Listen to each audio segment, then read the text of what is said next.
Oi, oi, it's your boy, the Arjun Bulla of I Can't Fight Because My Tummy's Too Fuller, Jack Slack. It's the Jack Slack podcast, and we're coming at you on Monday, the 26th of June. We've had a UFC and a 1. The UFC was fine, and the 1 was very good, as is sort of the theme at the moment.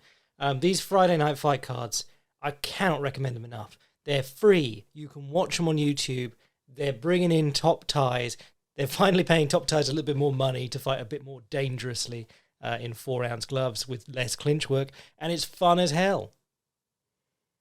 And then they put on an MMA fight that you don't really care about because they've got to keep up the illusion that they're an MMA company. And then the UFC, they had a card which is just filling commitments for the UFC. But there were a couple of good fights on this card, particularly the main card I really enjoyed. There was a lot of shite on the prelims. There was a lot of split decisions, which is always not fun. When you see a split decision, that should be like, damn, Ray's a close fight. But a lot of the time it just means, oh, fucky judging. And it's one of the things that is just grinding me down about this sport at the moment. But let's start at the top because I was so impressed with Ilia Topurias. He fought Josh Emmett, and it was interesting because it was one of those things where on the Patreon boycast, I was saying, like, Ilia Topurias, very impressive technically, coming along. He's had some difficulties with Jai Herbert and, Yusuf Zalal, he couldn't get out of there and so on, but I think he's pretty technically sharp and he's doing great things at the moment. And I said, but, Josh Emmett doesn't look technically sharp. He looks like he does a lot of things, well, he does do a lot of things wrong, and he still smokes people. So it could have been one of those ones where you just find out that Josh Emmett is a better athlete/fighter than Ilia Topurias. And then I said, there are levels to this shit, and I hate that expression, so I don't say it very often. But as it turned out, Ilia Topurias was much technically better than Josh Emmett in a way that really he did bring to lever in the fight. Absolutely gorgeous performance by Ilia Topurias, and the one thing that I wanted you to take away from this, that everyone should be taking away from everything. I mean, I've written I've done 3 Filthy Casuals guides on Dust Emporia. I've written a full Advanced Striking 2.0 on Dust Emporia. The secret to Dust Emporia getting good, because he was good enough as a featherweight, but all his style was run forwards and run backwards and swing hard. He became good when he started standing in the pocket, and he could stand in the pocket because he started around with the shoulder roll. And everyone is like, oh, the shoulder roll is such an elite technique. You don't want to get into it. You're not Floyd Mayweather. Don't f around with it. It's like, how are you ever going to get better if you're scared to f around with things? Must remember to bra over those swears I just did, because the first 3 minutes of YouTube, it'll hide my results if I swear. But the secret to Dust Emporia getting good is that he can stand right in front of someone without being super scared of getting chinned. Because he gets his lead shoulder up, he gets his chin down, he has his rear hand high, often like wrist up by temple. Yeah, he could still get knocked out, but it'd be a really sneaky shot to knock him out with all that bone and muscle encasing his chin. And you're also looking straight at the guy. So if you've got the more time you spend in range with someone, getting down behind your shoulders, the better your eyes get in that range, the better you can read people. And then even if you do get hit with something good on the temple, which is the one target that's sort of available to you, really good boxes. If you read Sugar Ray Robinson's autobiography, he says, really good boxes, don't worry about the chin because it's never there against other really good boxes. You've got to go for the temples and eyes. But if you take a punch on the temple and you're down in a shoulder roll and you turn with it, you're fine. So it's about getting that comfort in range, and then the more comfortable you are in range, the more you can just chin people coming back. Dust Emporia, when he stands in front of people, hits people with counterpunches all the time. Dan Hooker, I consider a very good striker for MMA, but Dan Hooker was just like getting lit up by counterpunches by Dust Emporia. Or Eddie Alvarez. Because everyone in MMA is running forwards or backwards or past the opponent. They never stand in front of them because it's so scary, because you're wearing 4-ounce gloves, and we're going to talk about this with the Muay Thai later, but 4-ounce gloves, everyone thinks, damn, that's going to slip through. You can't block that. If you rely on your gloves as defense, or your wrists and forearms as defense, for the most part, that's when you're going to get caught with small gloves slipping through. If you can get down behind your shoulders and move your head and read the opponent's movements, or use your eyes to move with their punches, you're going to have a much better time, and people are going to be really surprised when you stand in the pocket and chin them. So that was number one thing, because I tweeted it immediately afterwards, but someone has taught Ilia Topuria to get down behind his lead shoulder really well. And I think it was his manager tweeted me that him and his brother just learned it by watching boxers like Canelo, good boxers. Canelo, I think, was the one that he said most, but and practicing it together. And that's the secret. It's not don't learn things from YouTube because you'll get it wrong. It's don't learn things from randomers on YouTube telling you how to do things. Watch fight footage and see what works for people. Because fight footage is the ultimate litmus test. I mean, that's how I even got into this business. I just shared some of the studies that I was doing on other fighters to try and improve my striking, and it grew from there. But tape study is so important, and Topuria apparently has been studying the greats of the modern era, and he got down behind his shoulder really nice. I mean, he doesn't do an awful lot. It's the jab, the lead shoulder in the right hand, or rather, it's the jab in the right hand, and the lead shoulder puts him in position to land good counters. So what I really liked, and I'm going to reference Roberto Duran like I always do, but I think Roberto Duran's a great example, particularly in his later career, of a guy who used the jab really well without being a super fast jabber. Because if it's jab for jab, the guy with the really fast jab with the really fast eyes is going to win. But if you use your jab as a tool to create other openings, you've changed the fight entirely. So one of the things that Duran always did in his later career, when he was fighting bigger, younger, quick guys, was he'd throw out his jab short of the opponent's face. He'd do it from where he couldn't reach them, probably because a lot of the time they had reach advantages on him, but he'd throw it right in front of their face, and good, well-trained fighters go, he's jabbing, I'm throwing back. And so he'd jab and dip, and he'd get under their punch as it came back and throw you do your defensive movement before you see them moving. You just jab and do a defensive movement so that when something flies back, it goes over your head or it falls short and you're in position to counterpunch. So the jab and dip was a big part of Duran's game, but he also really liked to jab and pivot behind his lead foot. So pivot slightly clockwise around his lead foot. And what that does is that it blades you behind your lead shoulder. So the opponent would throw back, they'd hit his lead shoulder, or he'd turn his head with the blow, and then he'd be in perfect position to hit them with the counter right straight just after they'd thrown their right hand. And you can see Topuria do that in this fight about 4 or 5 times where he gets him really clean. He goes jab or fake, and then he steps back to his left slightly, pivoting down behind his shoulder. And one of the things, this is the thing that we're going to talk about, there is a big susceptibility to the low kick there. You are really making yourself vulnerable to it if you pivot around your lead leg. But if the guy's not low kicking and he's going to try and chin you, if he's going to try and tear your head off every time you step in, you are going to be able to run circles around him if you start doing this move. So there was a lot of that from Topuria. Jab and back to the left. Back and to the left. I need to get that sound on the soundboard.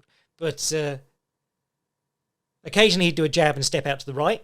But this is one of the things that everyone can improve from doing. You don't need to hit the guy with your jab. Throw your jab at him and know that he's going to come back. Now, obviously, if you do it from miles out, like Rin Nakai, there's no real danger. But if you put it just about where you would make someone blink with your jab, they're going to throw back. And what will happen is that'll get you in for a few times, which is what Duran used to do. If you watch his fights as an older man, Barkley, Davey Moore, things like that, he jabs and dips and hits the body, or he jabs and circles and pivots and throws the right hand back, and then the opponent starts holding back a bit because they can't just throw when they see your jab. They've got to start going, okay, well, when I threw at his jab that was too short, I overcommitted myself and I got chinned with a counter. So they start sitting back a little bit. And that's when you can start jabbing them for real. And suddenly you, with your slower jab and your shorter reach, are jabbing them in the face. And that's what you saw in this fight. Ilia Topuria was not landing the jab outright to start with. He was using it to draw counters and countering the counters. And then, as Emmett sat back, the jab started landing more. And what happened with Duran was he'd go jab and dip multiple times, jab and dip, jab and dip. And every time that he dipped, the opponent's jab or right hand would fly over his head and he'd hit him in the body. And then round 3 or round 4, he'd jab and he wouldn't dip, he'd just throw the right straight. So what happened was that he'd catch way more people clean with a straight 1-2 than you would ever believe. Really good fighters like Davey Moore, who've seen a billion 1-2s, just getting hit square on the chin because they're expecting something else. If you keep jabbing the guy or throwing your jab at the guy and going, please come to me, and then he doesn't, you can step in with a 1-2 and hurt him.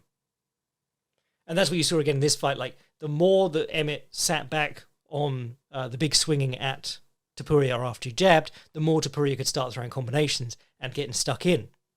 And by round 2 and 3, he hit him a couple of times really hard in round 2 and stunned him. I think that was the one that he got a 10-7 round for on one card. But after that, and the good low kicks going in, Emmett wasn't really the same threat that he was before that, and that's when you see Topuria being able to get stuck in more and more. And I think one of the really important things about this fight is, yes, Emmett hits like a truck. I suspect Ilia Topurias has a pretty good chin, but you didn't see it on display a lot here. He was right in front of the guy, and he wasn't getting hit clean an awful lot. There was a really good left hook in the 4th or 5th, I think. But everyone is terrified to drop their hands and use their shoulders. He dropped his hands and used his shoulders, and it worked far better. Particularly because one of the things about it is that if you have your lead hand low and your shoulder high, you can see a lot better than you can if you've got your guard up really high, obscuring your vision. And half the battle is seeing these things coming. But Josh Emmett, the problem that he ran into was the same problem that he's always going to have against anyone who gives him trouble. If the thing that he's doing doesn't work, he doesn't have anything else. He doesn't have any other tricks. Very early on, if you were watching this fight and you were watching Topuria pivot on his lead leg and stand very bladed and get down behind that lead shoulder, to do that, you have to stand slightly bladed. The lead leg, totally susceptible a lot of the time. And the commentators were calling for it, and then finally Emmett did start kicking the lead leg. But he abandoned it later on, and I checked the stats, and I think both men missed one low kick out of about 20. Both of them were there for it the whole time, but Topuria was actually committed to it over the distance, and Emmett went to it in bursts and then forgot about it again. But you saw the Emmett thing. The other great thing this fight shows is like staying on top of your feet and staying in position. Topuria was there because if he stepped in or stepped out, or if he was drifting away, he was always in position to then throw his right hand afterwards. Josh Emmett would eat the jab or see the jab or whatever with his back to the fence, and then he'd lunge forward with his right hand, and he throws his right hand in a way that we say necessitates a shift. A shift is when you throw a punch and you step. But you want to be choosing to step. If you throw your head way forward of your hips, and Dust Emporia does this a lot too, but particularly in his featherweight career, he did this tons. If you throw your head way forward of your hips, if you throw your head over your lead knee as you throw your rear hand, you have to step, or you have to bring your rear foot up to like catch you and then push you back. It's a terrible position to be in boxing-wise. But it meant that Emmett was just, even if his punch fell short, his face would go careening in afterwards, and Topuria would crack him with a counterpunch. And I think one of the really important things to take away from this fight is, whenever someone says, well, the distance in MMA is very different, and MMA angles and so on, yes, but also no. You can make the distance boxing distance, which Ilia Topurias does by putting the other guy towards the fence. Because if you can't back straight up, which is the standard MMA defense for everything, if you can't back straight up and you are controlling when you step in on him, suddenly you can get a little bit closer before you have to commit to anything. You don't have to stand back and throw long calf kicks with a big step in first. You can say, actually, we're going to close this down a little bit before I start throwing. And what will happen a lot of the time is the other guy will freak out and start throwing punches at you, and you can counter him or let him fall short and let him tire himself out. Or he'll shell up and you can move in and start hitting him. So if you really want to box in MMA, and when I say box, I mean use all the punches of boxing, not just ones and twos or big swings out in the open, you need to be able to put the guy to the fence because it gives you so many more opportunities. Because the guy can't run. If you and I agree to a street fight and then I turn around and sprint down the street in the other direction, you're going to have a hard time catching up to me and hitting me with anything substantial if I'm moving as fast as I can in the opposite direction. Having a wall there, having a fence there, having the ropes there, that's super important. And Ilia Topurias' ring cutting was looking really sharp in this fight. So I'm super impressed by that. I've gone on about it for like 15 minutes now, but especially because I wasn't that blown away in the Jai Herbert fight. I thought Jai Herbert looked very good in that fight, but I thought Topuria looked all right. I think one of the things about him is that, and this is not about him specifically, this is about anyone who is using the lead shoulder roll, stonewall, whatever you want to call it, Philly shell, which is a term made up by the Fight Night video games. I can't get over that. They just invented this term as a placeholder for a standard set of animations. And now people are talking about it like, yes, the old 1940s Philly shell. Over here, Philly is cream cheese. But if you're using that style of guard, one, you have to stand a little bit more bladed, so your lead leg is more susceptible to being hit.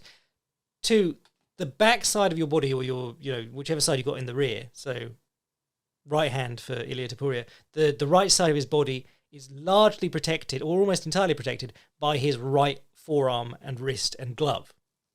And that right hand has to go between picking off jabs and blocking inside round shots.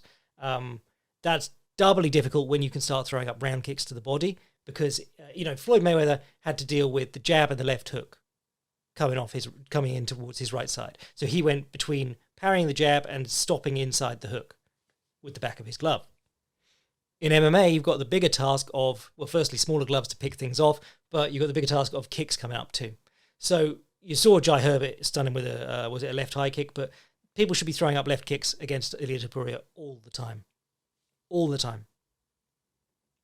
Not because he's a sucker for them, but because his stance puts him in a position where that is more difficult to defend.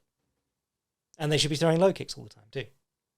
Because he either has to adapt his stance and then he loses some of the weapons or some of the advantages in getting to the weapons that he has now, or he has to take the low kicks, which is, not fun for anyone. Anyway, I expect he's got, well, who will he have next? They've actually, this is quite good because they've managed to move Max aside in a fight that doesn't matter, because no one wants to see the Korean Zombie fight for a title again. Max Holloway doesn't need to fight for a title again right now. Obviously, that's a terrible fight because Max Holloway is probably going to murder the Korean Zombie, who is very washed. But it does mean that the top end of that division, after this Rodriguez-Volkanovski title fight, which I give Rodriguez a better chance than most people seem to be in that fight. I'm going to write something about it next week, but after that, Topuria presumably gets next. Saw a couple of people being like, damn, he really would have murked Paddy Pimblett. And it's like, yeah, I thought we all thought that to begin with. I thought that's why we were asking for it. Maybe there were people who thought, this guy, a good matchup for Paddy Pimblett, they'll probably have a good back and forth fight. Him and the dude who really doesn't have very great takedowns and also hangs his chin in the air constantly. Co-main event, my girl, Macy Babar. One of the things that I was, go back and listen to the old podcast, but one of the things that when she was sort of coming up the first time, I was saying about her was that, like, one of the things that I really like about her is that she does turn her hips into her punches, and she can actually crack when she gets to it, which is something that's really rare in women's divisions. I think it was her first UFC fight. She pushed a girl up against the fence and just started turning over elbows and hooks, and she really was tearing off some punches, where everyone else is a bit sort of patty cakey in these divisions. But she had a lot of trouble on the outside with, like, Alexa Grasso. If anyone has a good control of distance, she really sucks dealing with that. Amanda Rivas is probably pretty good. This is the thing. People are looking into this, I feel, too much. I think Macy Barbar always had stopping talent. I think she always had power and tenacity and a little bit of the Aspen Ladd, where if she gets on top of someone, she'll scream until the referee stops it. But Amanda Rivas is not a very good striker. She had a good performance in her last one, but she does very rote basic striking 1-2s and high kicks. She throws this back kick that never ever lands because she never sets it up because she doesn't understand it. But like, she's doing this, she does the Shogun thing as well, which is to take punches on your guard, step back and throw your arms out like an aeroplane, which might be a Brazilian Muay Thai thing, but it's really stupid because it doesn't leave you in position to counter. You're not scoring points with the judges for bravado. Stay in position to hit the dude would be my philosophy. Or do the Yuki Yosa, rhythm step back, and then teep the guy as he comes in to follow you. Or high kick him off the same leg. Always talking about Yuki Yosa on this podcast. If you're new here, look up K1 lightweight champion Yuki Yosa. The best thing going in kickboxing right now, in my humble opinion, kicking-wise. But yeah, Baba, it was another one. Everyone is saying like that. People have been saying technique of the year is the rear straight to rear kick, which is the oldest technique in the book. Old school American kickboxers were throwing that all the time. It's a very old technique because if you throw your rear hand straight, the guy will parry it, which brings his hand in so he can get kicked in the head on that side, or he'll slip outside it, which is putting his head outside to get kicked. It's the oldest trick in the book, but for some reason, it's having a real moment right now. You had Leon Edwards, you had Alex Caceres versus Juicy J. There was one last week even, I can't remember what that was, but it's happening all the time at the moment. And Macy Barber did it here. She threw up a left straight and threw a left high kick or a right straight, and whatever way the stances were around, she threw a rear straight and a high kick straight off it. Banged Rivas in the head. And if she hadn't stuck with it and pursued Rivas off that, I'd have been convinced that Rivas took that really well. Because she immediately threw back. But my girl Babar had the suspicion that she had shook her shit up. So she pushed in and managed to get the finish. Rivas was a bit mad about the stoppage because she was clinging from the bottom position, but like she was getting beat up. I do want to shout out Rivas's bottom game in the first round. Oh, head and arm throws in this one too. Dominic Cruz trying to bait DC into talking about head and arm throws is hilarious because they do only work in women's MMA. And the reason isn't body types, I promise. Because it's still a throw where 90% of the time, the person who commits the throw or executes the throw gets their back taken when they hit the ground. But this was the first moment of the year where I was glad I had the commentary on because Dominic Cruz trying to get DC to talk about it was hilarious. And he's really trolling him about it too. He's going like, and that's why it works in women's MMA. Think about Ronda Rousey. And he doesn't believe that. He knows what's up. And DC knows what's up because he's going, yeah, I'm not going to weigh in on that. It's a bit sad, really, because this is the thing. Like, I've had people accuse me of being sexist for how hard I rag on a lot of the women's MMA, particularly the striking and the massive amount of head and arm throws that go bad. But it would be more sexist to not talk about them. Like, tactics are tactics. They're the fucking same from men to women. Good striking is still good striking. When Katie Taylor came along, I was like, Jesus Christ, that's good striking. Like, not good striking brackets for a woman. That was good striking. I think the most sexist thing you can do is like grade things on a curve and be like, well, they are doing well for women, you know? Because it's tactics. And head and arm throwing people is still a bad tactic if they're any good. It's like bum rushing people. It's a bad tactic if they're any good. You might be able to beat a good number of people on the regional scene. You might Trevor Peak your way into the UFC, but it's still a bad tactic. But anyway, Rivas on the bottom really liked her leg entangling. When I say that, I mean I really liked it to a point because she was still getting beat up doing it. But she tried to roll on that knee bar. And one of the things about that is that you want to be turning onto your outside shoulder to topple the guy over. You really don't want to get flattened. And she was going between like the Claudio Poulos, put your bum into them as hard as possible and try and grab their heel, and the forward roll tornado sweep over the top. And you've got to go between those. You've got to go into the guy and then try and roll him over the top of you and then into the guy. So you had to keep coming up to your knees and dropping back down. And she was doing a really good job of that. But she was getting beat up. That's the thing about the knee bar. Think of Zel Galasic versus Saku back in the day. You will eat 100 punches even if you successfully extend the leg. If you're doing it from the bottom. Craig Jones just put out a really good instructional. I was about to say DVD, but we're living in 2023.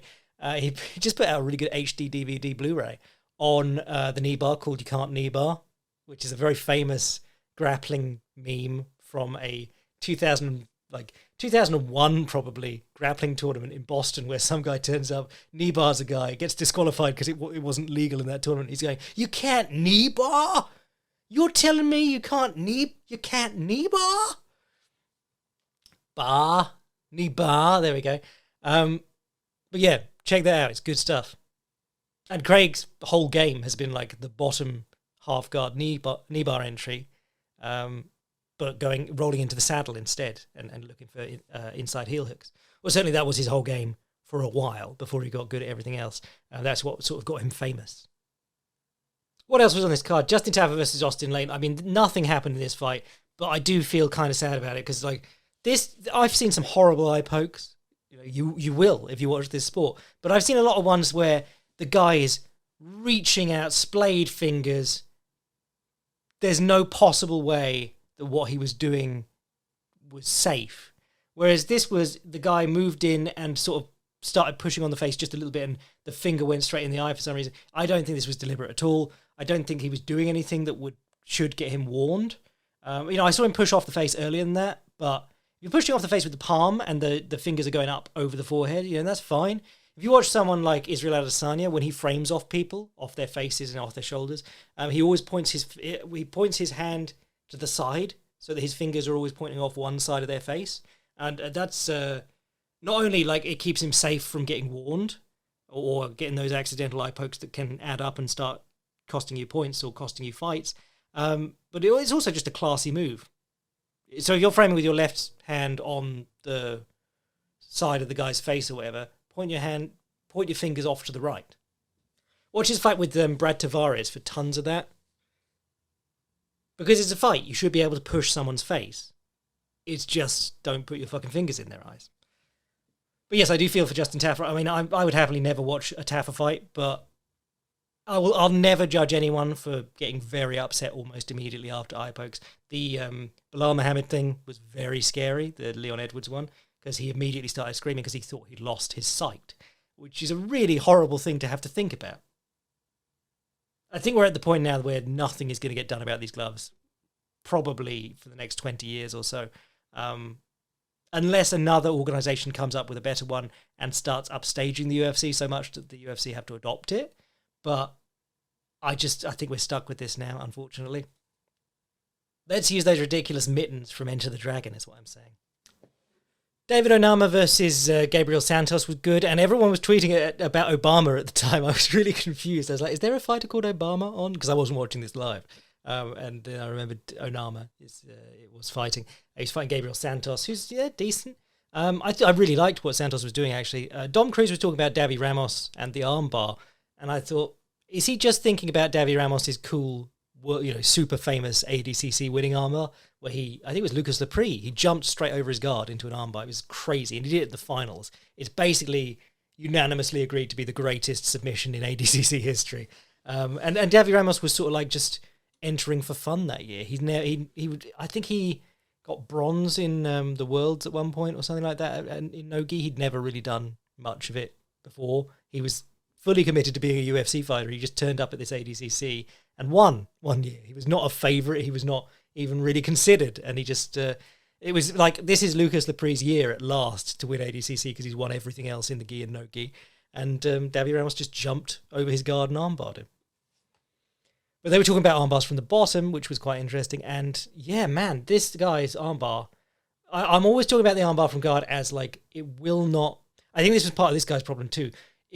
Finishing armbars from the guard, terrible idea in MMA. Use it to get up, use it to set up, to attack other things. Use it to attack legs is a great one. Guys stand up off the armbar to try and slam you or just stand out of it, and you attack the legs. Which you then use to sweep. We say, don't attack legs to attack legs to sweep.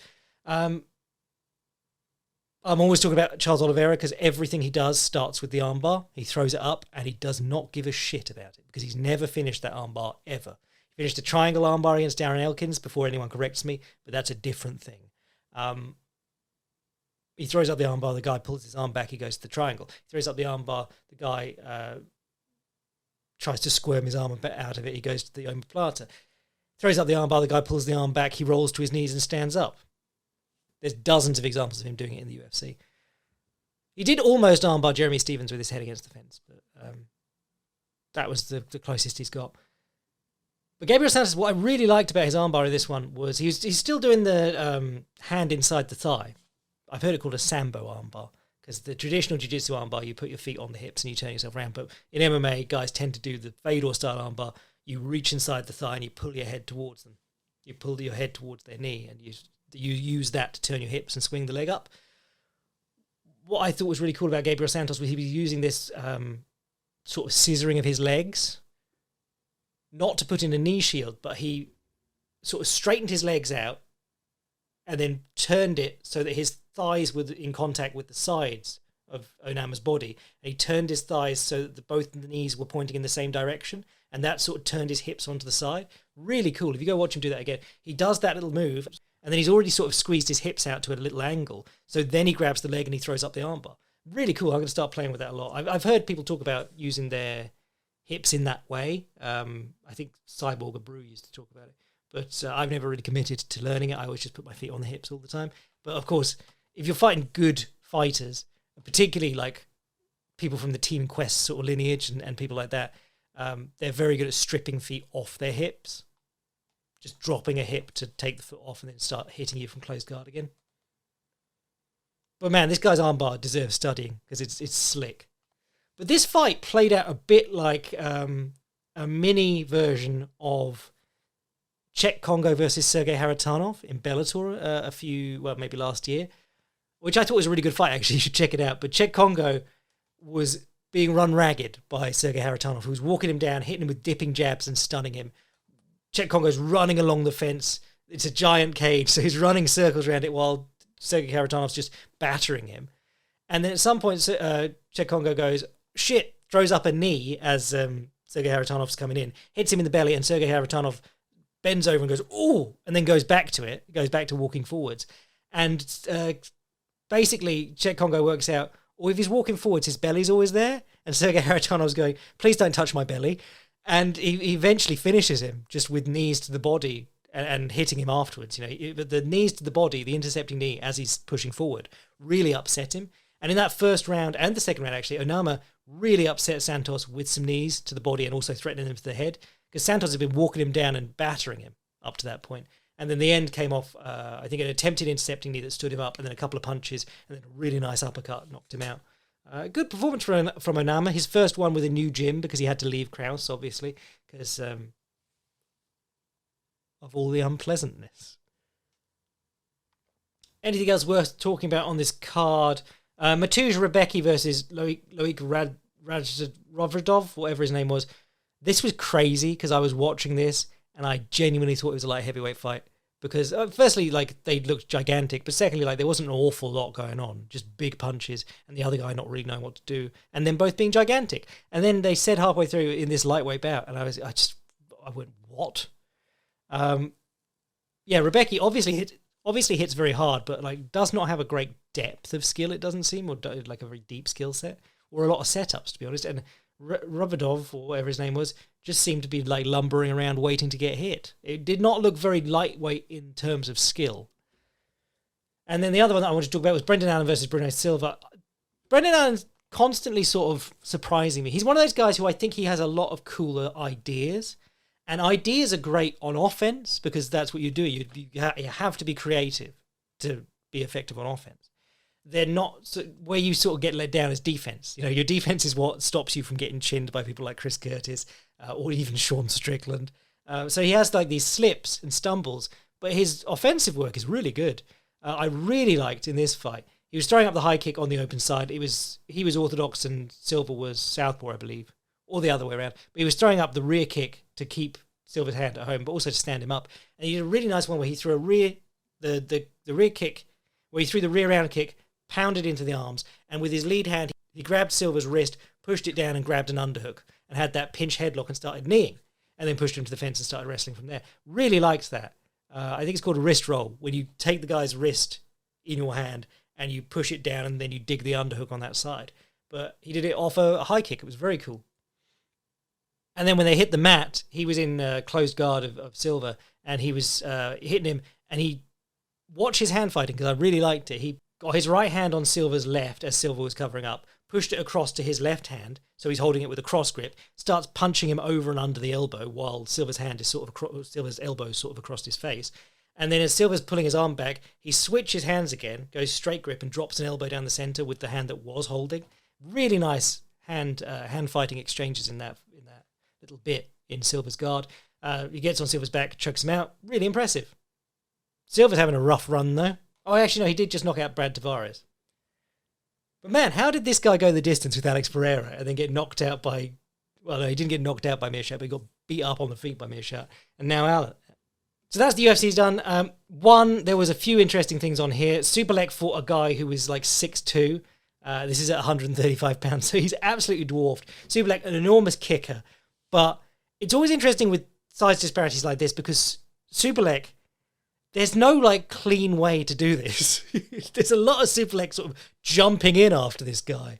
He's throwing low kicks, and he's just got no chance of hitting him. Nabil Anan, he's leaving his lead leg out there, and then as soon as Superlek steps in to try and kick, he pulls his leg back and throws a kick back at Superlek, and he only hit him in the arse a couple of times, but it was a nice pull and counter. He really did.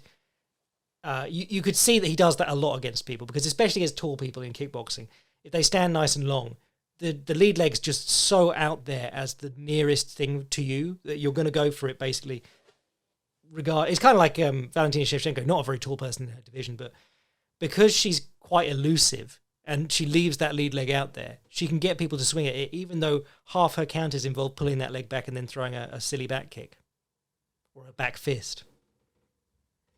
But Superleg basically just ran at him in the corner and chinned him. It was a real gutsy performance. It was kind of like when you watched Fedor versus Hongman Choi. You're going, Hongman Choi has nothing like the skill set of this man. But he is 9 feet tall. It's really hard to deal with that. Other stuff, Prajanchai knocked out Sameh in the main event, which was just a really lovely... I think it was an overhand. He caught him as he was stepping in with an inside low kick, and then he hit him with an elbow to finish after he got up from the 10 count, from the standing 8 count or whatever. There was a fantastic fight that you should check out between Seksan and Nathan Benden. I don't know a lot about Seksan, but I do see a lot of people in the Thai Twitter spaces loving him. But Nathan Benden, I didn't know anything about either, but these two had a tear up. They just took chunks out of each other. They're standing there, elbowing each other in the head. Couple of headbutts in there, definitely illegal, but very cool. Well worth your time. You know, all of these are well worth your time because a kickboxing fight is 9 minutes, or a 4 rounds Muay Thai fight is 9 minutes. You lose nothing from watching a shit kickboxing fight. If you watch a bad MMA fight, 15 minutes of your life, minimum. My boy Muang Thai, I said on the boycast, I don't know anything about Nico Carrillo, but I hope he's not very good because I want Muang Thai to win. And I think it was Jackson on the Patreon rightly said Nico Carrillo is very good and he's probably going to beat him. I was very impressed. Nico Carrillo, one thing that I did notice, that he was orthodox against Muang Thai southpaw. He kept throwing his right hand and then standing there and looking at it. So he got chinned with the left hand across the top a couple of times. But this man's kick catches were brilliant. Muang Thai's been doing a lot of kicking recently, but he's not a power kicker. He's not someone like Yod Senklai was my go-to because he just broke forearms. But Muang Thai throws a lot of kicks to then enter clinches and so on. He did really well against Kuleb Dam in his last fight, throwing kicks. But he's throwing these kicks and Carrillo's just catching and throwing back constantly. He's throwing counters, he's dumping him, he's catching the leg and kicking the other leg out. There was a really nice one, there were two actually, where Muang Thai sort of backed him up towards the ropes, threw a round kick, Carrillo caught it against his body, under the arm, and then he turned so that his arm, his bicep and inside of his elbow punched into the back of Muang Thai's knee, bent it, and sent Muang Thai sailing past him into the ropes. And then so he turned him around and he had Muang Thai in the corner and started attacking him. But I think it was a kick catch, and then he entered with an elbow off it, because Muang Thai is famous for elbows. One of the reasons that I fell in love with him was he got Fighter of the Year, I think it was, and when he was Lumpini champion, and he was just elbowing everyone to death. They called him the elbows on because he used to just walk forward and chuck elbows. And in fairness to him, in recent years, he's been working really hard to sort of keep himself a bit safer, using more kicks and just sort of poking at people to get in with elbows without just marching them down like the elbow zombie. But Carrillo knocked him out with an elbow, which was really impressive. Well, knocked him down 3 times, but it all came off a kick catch and an elbow. Really nice. And a Scottish lad doing the best dumps on the card. Very impressive. Oh, God, their heavyweight MMA match. Arjun Bulla won this title from Brandon Vera 2-3 years ago. And I remember saying, Brandon Vera's 50 years old, so I'm not that impressed. But I did like Arjun Bulla doing the DC mummy guard and throwing out jabs. He was I called him Bollywood DC.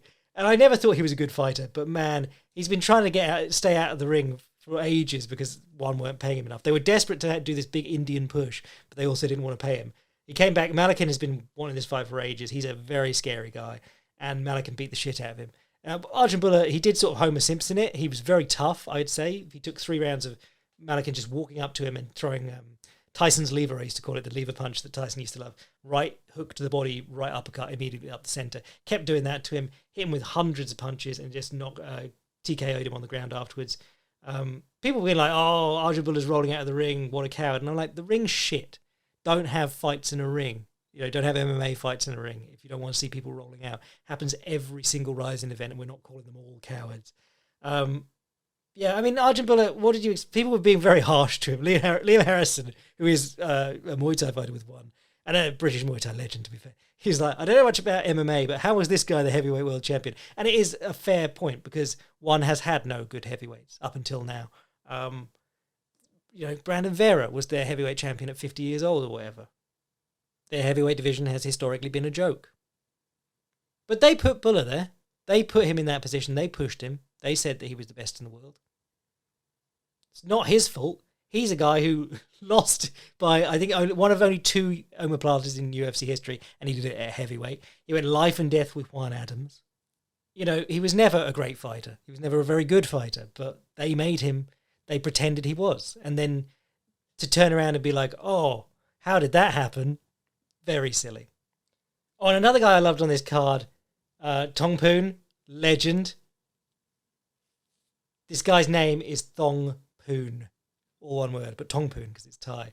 He has the Come Town font Tong Poon written across his chest, and whenever any of these big Muay Thai fans go, oh, 4-ounce gloves ruins it because then foreigners can chin you. It's like, oh, Muay Thai doesn't work in 4-ounce gloves. All the techniques don't work. You're like, shut up. But Tong Poon proved that wrong because he just stands there and takes it on the chin, and he's fine. There was a bit where he basically had the guy by the throat and was... It was a bit where the other guy was basically holding him by the throat and punching him with right hooks across the chin, and Tong Poon was like, stop that. Very fun fighter. So yeah, loads of stuff this week that you should watch if you haven't. It was good fun. And next week we got, a Sean Strickland main event. But I'm writing something about Alexandre Pantoja. His god-awful striking that works, and his amazing grappling that works, but he doesn't go to at all. I think one of the best backtakers in MMA, full stop. But I'm writing something about him, so if you want to get on that, get on the Patreon.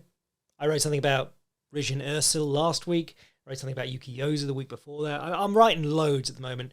If you want to get in on the Patreon. Also, Boycast every week. If you want to see what I'm writing anytime, fightprimer.com. And if you want to send an email to the podcast, jackslackpodcast@gmail.com. I am your boy, Jack Slack. Tong Poon bless.